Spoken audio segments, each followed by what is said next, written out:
I got that seat on pure belief. I had told Rene that I can beat these guys. I'm as good as them. And to be on the podium, on the top step, with the national anthem playing, all that just gives you more goosebumps. That feeling is rare. That year gave me a lot of confidence, and it was one of the reasons, I think, apart from one weekend in Budapest where I qualified 17 because of traffic, I had the fastest average qualifying for the year. So, that gave me a lot of confidence, throughout the season that, I can really give a good fight to all the guys in Europe.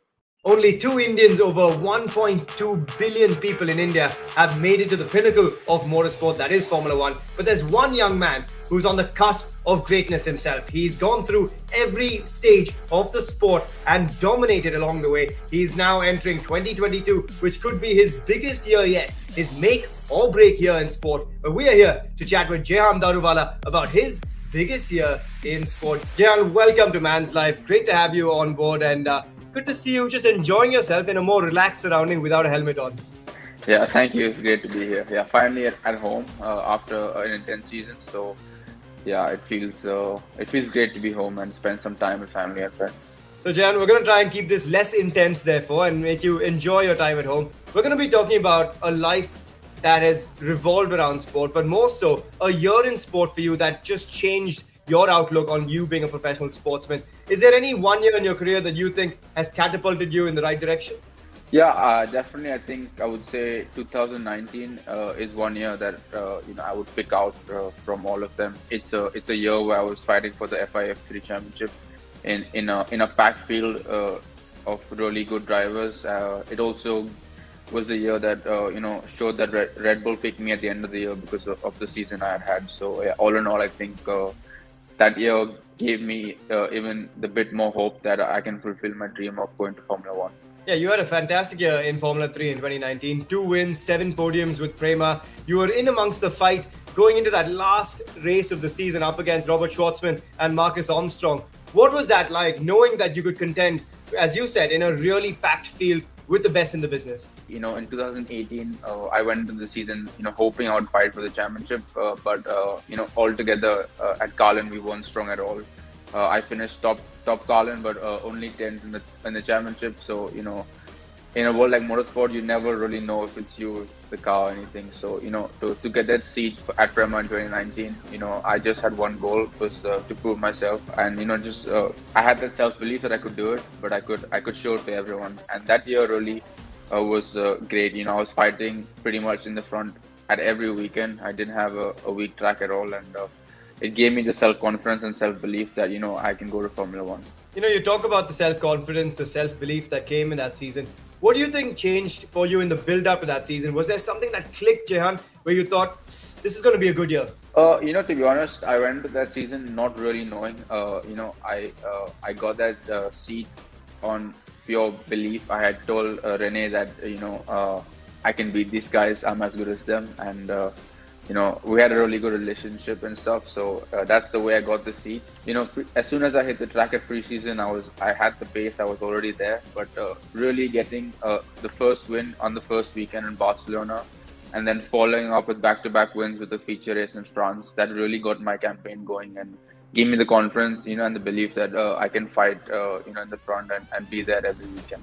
We really like bringing back happy memories here at Man's Life. So we're going to go back to that weekend in Barcelona and just jog your memory back to what that meant to you. What did it do for your confidence? Just take us back to that weekend. Was there something coming into that weekend that made you think, hey, this is the weekend that I'm going to break through? Honestly, it was like my first proper weekend on a weekend with Formula One. So it was a special weekend as well in that sense. And, to be on the podium, on the top step, with the national anthem playing, all that just gives you more goosebumps. That feeling is rare. I think you'll know as well from your brother that in motorsport there's like probably not even 10% winning rate or success rate. So, it's all about managing the lows, and it makes success feel even sweeter when you do win. So, those moments you never forget. Like I said, especially with the national anthem playing on a global stage on a Formula One weekend, it did feel really good.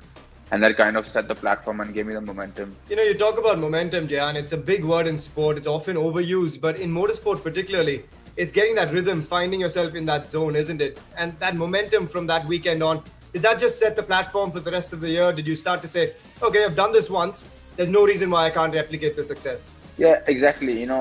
Especially when you have a good team behind you, you have the confidence that in yourself. If you just do a good lap and you put your stuff together, you always end up being in the top 2 or 3. So you don't tend to overdrive. You just tend to focus on the basics, and all that kind of works out. You're always in flow. You're always in sync.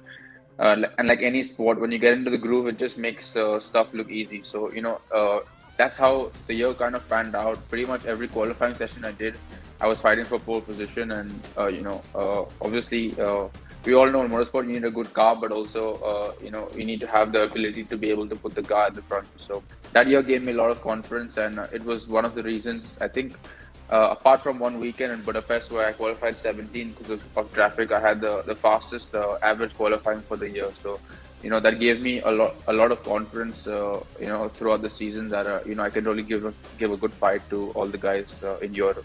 So obviously 2019 set you up for 2 seasons of F2 and then 2 good seasons, I would say, as well. You've had now 3 wins overall in Bahrain. You've had a win in Monza. You've had a win in Abu Dhabi as well.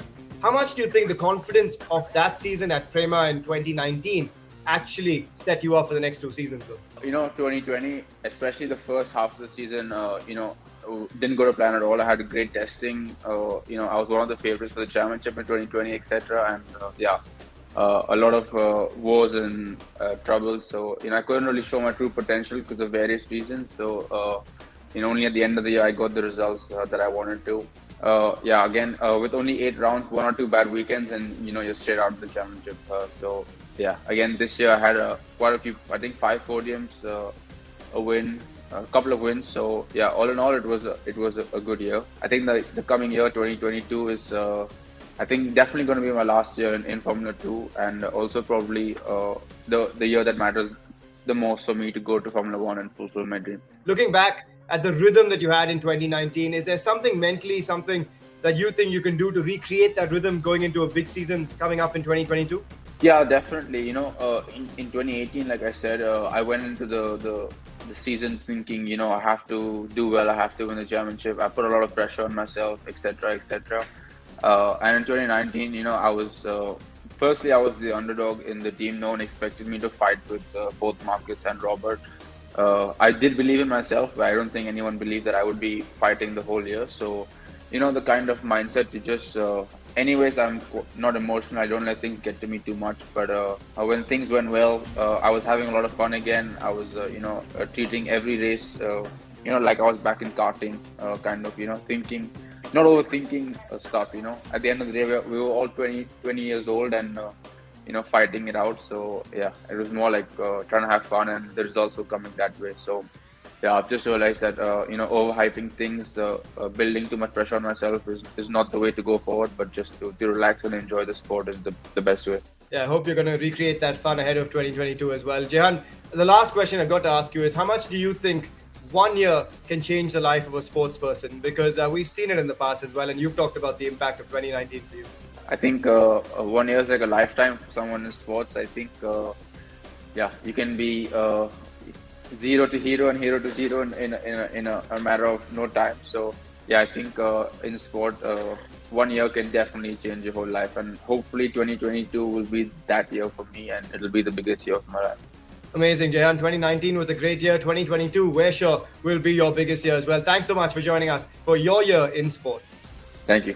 Jehan, thanks so much for sharing with us your big year in sport. That was 2019, and the year that's coming up as well, 2022. Great to have you with us, and hopefully the next time we're talking to you, it will be as a Formula 1 driver as well. For more great content, remember guys, head across to manslife.in for the best content from the world of sport, entertainment, lifestyle and auto.